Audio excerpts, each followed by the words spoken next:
Monica. How are you? I'm doing good. How are you? Good. Well, as you could tell, I'm super excited to talk to you today.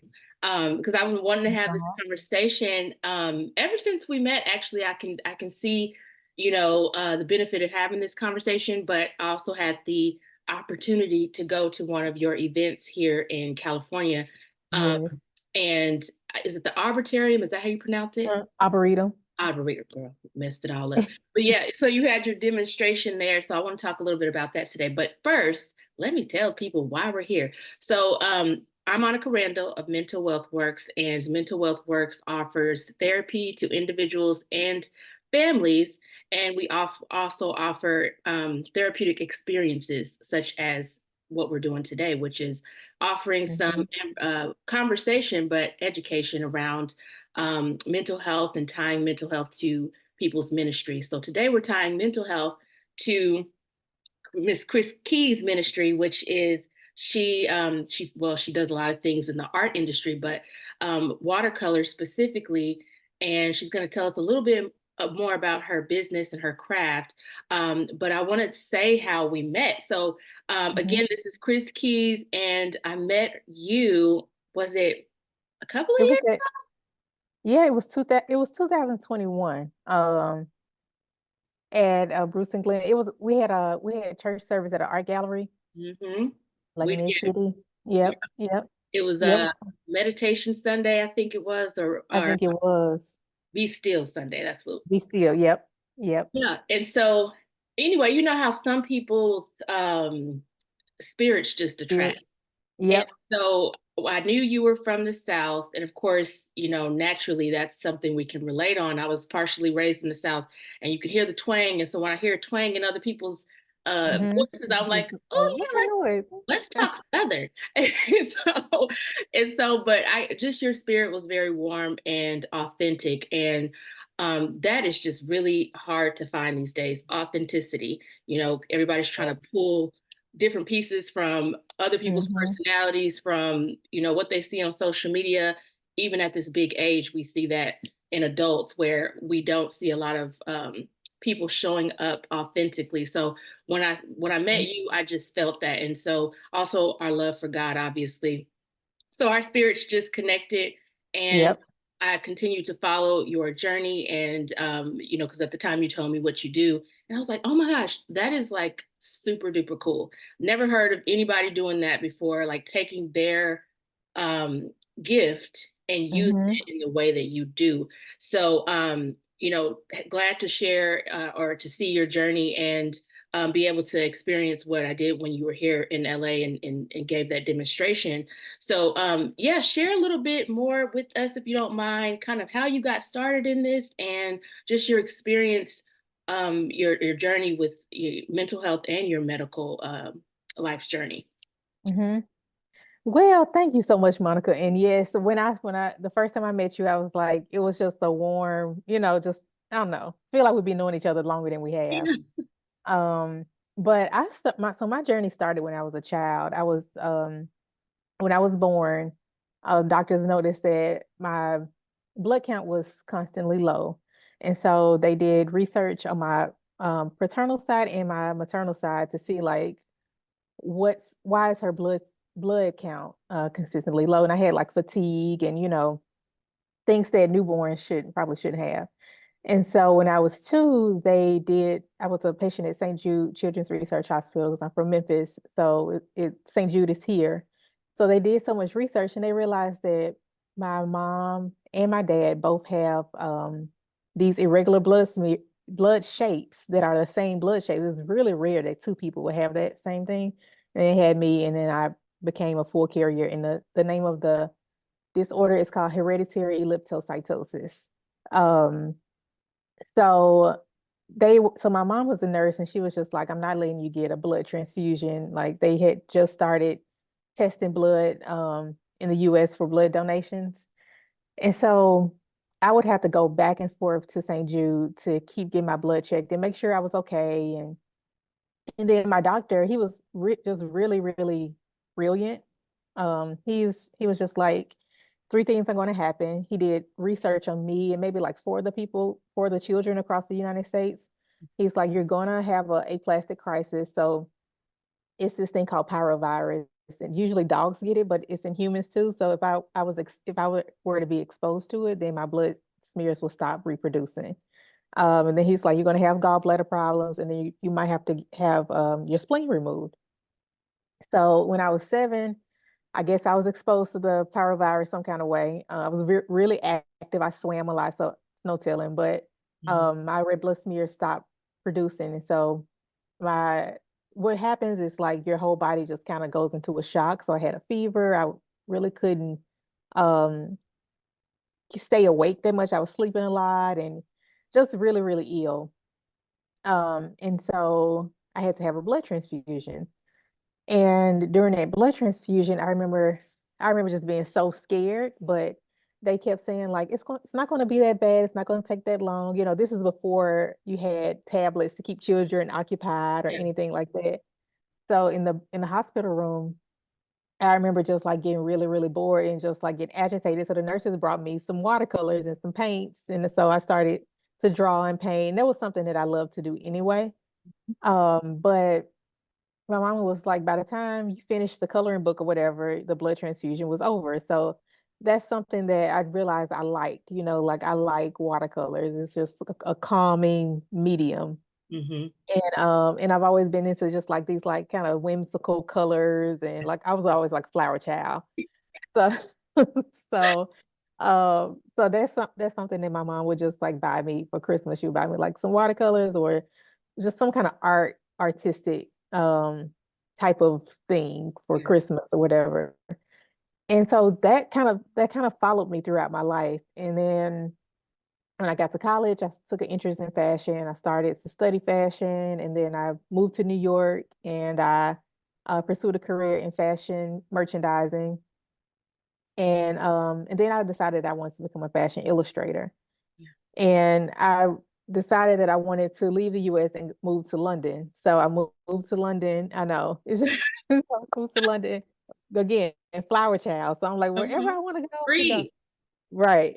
Yep. So I moved to London in 2011, and there was one of my professors. He was a fashion illustrator, and I never knew that could really be a job like that. So he kind of took me under his wings and showed me that like you can make a living from this.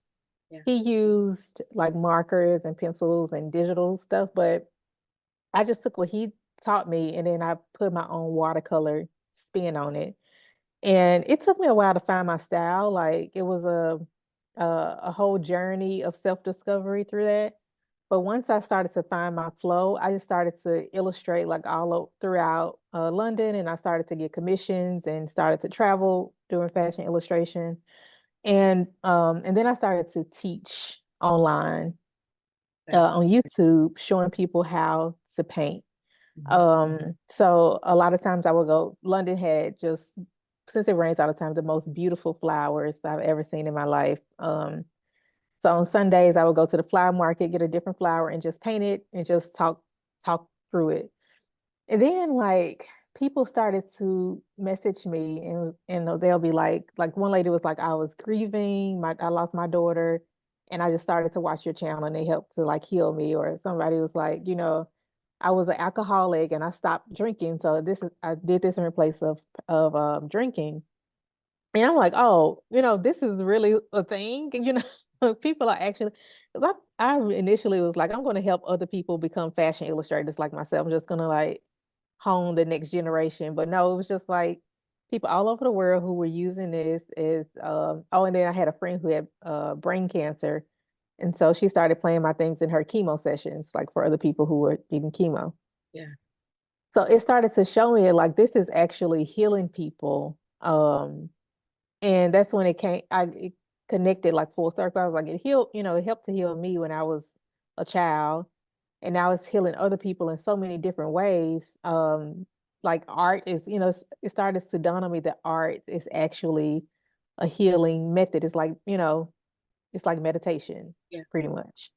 Um, and oh, and then when I was in London, I had what they call well, they call it anything. They call it gallbladder attack, but I just consider it attack on the body. So I was it was 2016, I believe, and I had eaten this seafood dish and I got food poisoning. Mhm. And so I went to the hospital and they were just like they thought I had hepatitis, but they were like, "Your everything was just out of whack. Pancreas, everything was out of whack."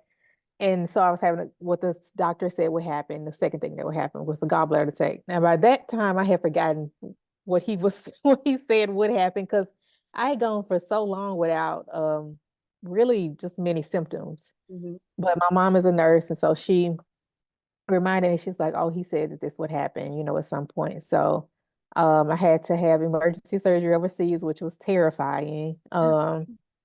It was crazy. But um like with free healthcare, I had to be in the hospital for a week versus if it was here, like a gallbladder procedure, maybe say like 3 days or something like that, from start to finish. But I was in there for a week and there's no TV, there's no internet. Most of the time you share a room. I didn't because they thought I had hepatitis, so that I was thought that I was contagious.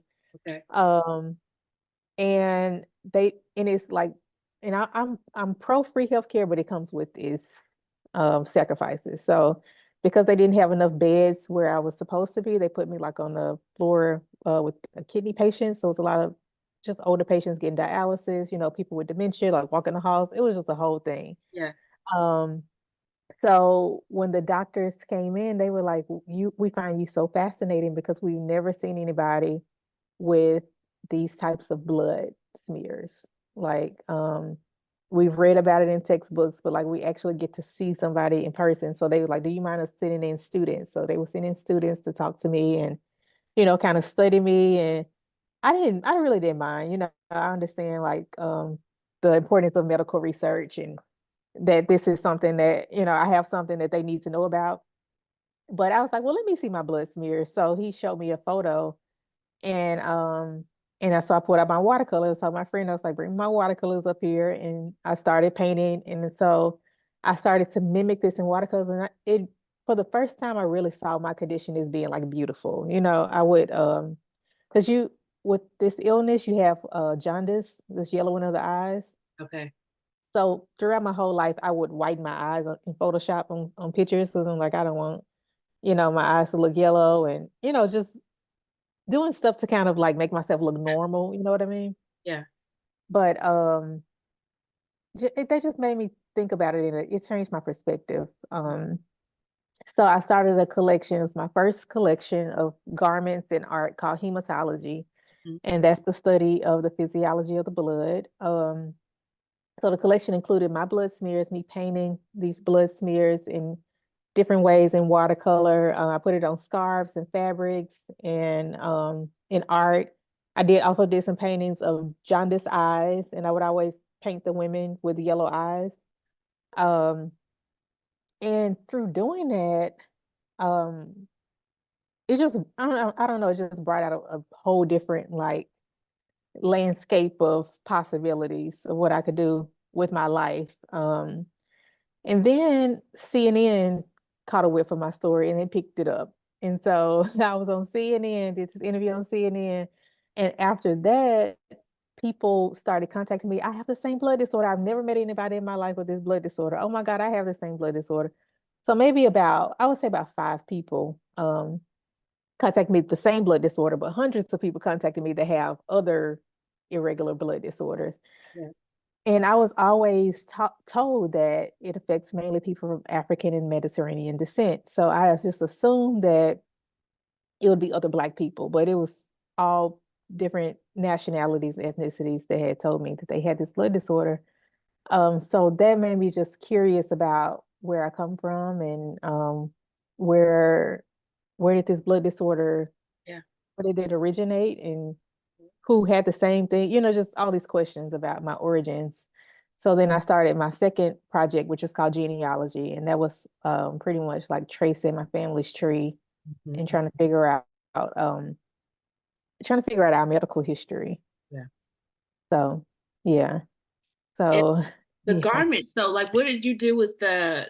your blood design and you started making garments out of it too, right? Yeah, yeah. So I made a line of scarves and then a line of jumpsuits, Yes. which is something that I plan on picking back up very soon. I put it down for a little while just because the manufacturing and cost of producing a full a full collection is a lot, but I'm going to pick it back up. But yeah, That's the cool yeah, thing. When you shared that with me, I was like, wait, what? You started making clothing with the patterns of your, because you had it on when you were here in LA. And yep, I'm just mind blown every time. Because like I said, there's people, there's so much likeness out here in the world. And when you see what you're doing with your gift and like it's so creative, it's like you can your gift and your assignment is just so clear. yeah, yeah, yeah. Yeah, it's funny that you say the assignment too, because I never in a million years thought I would be talking about health. Hmm. Um, you couldn't have convinced me that I was talking about health.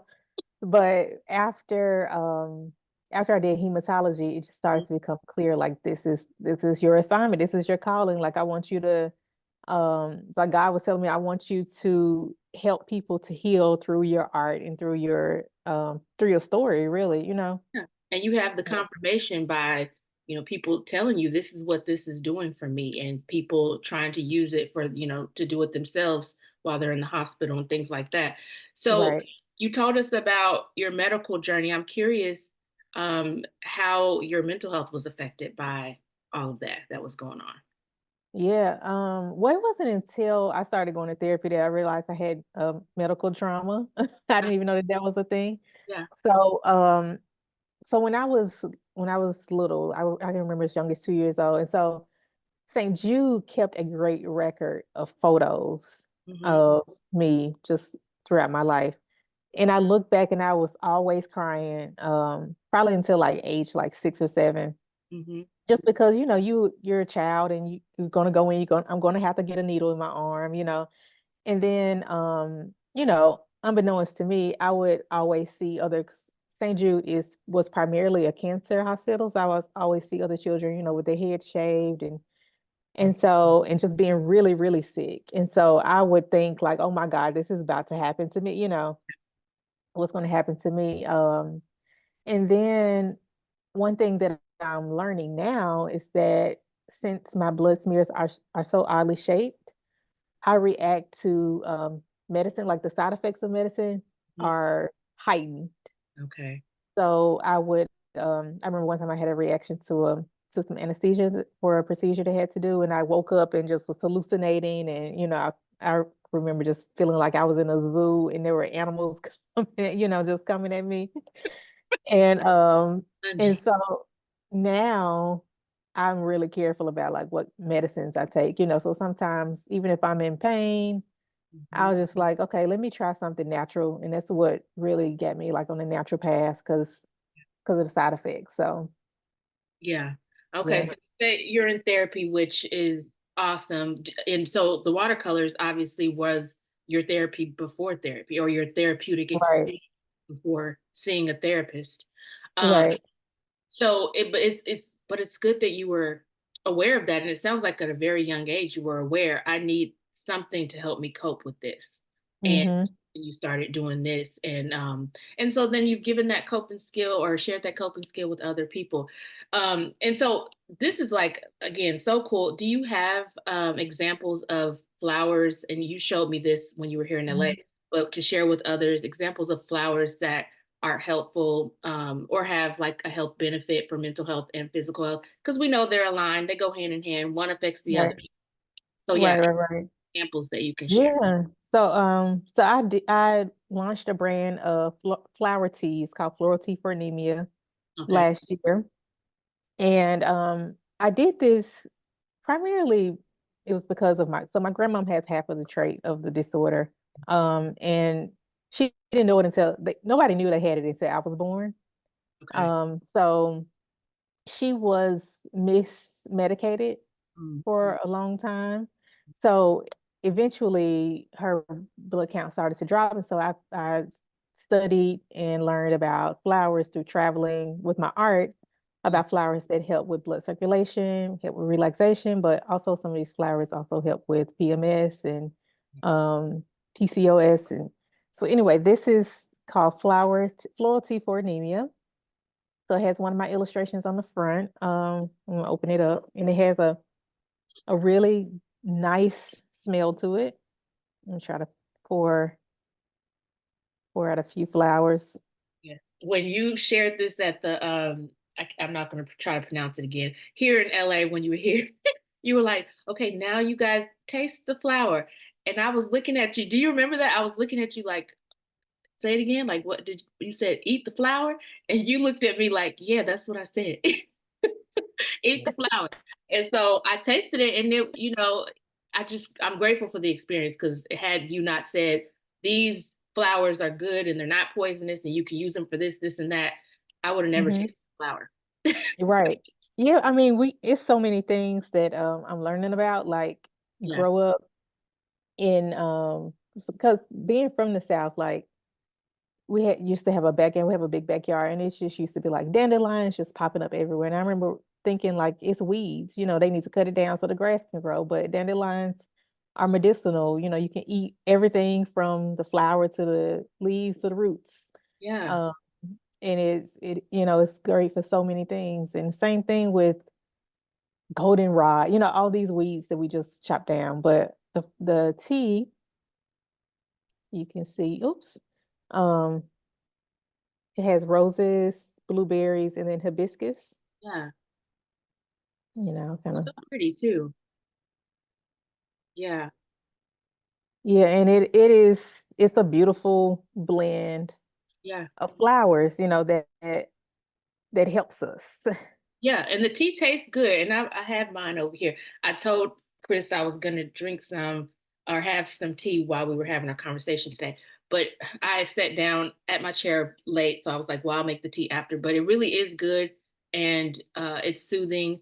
And I asked her specifically when you were here in LA about anything that can help with PMS. And you said it was two things that you mentioned.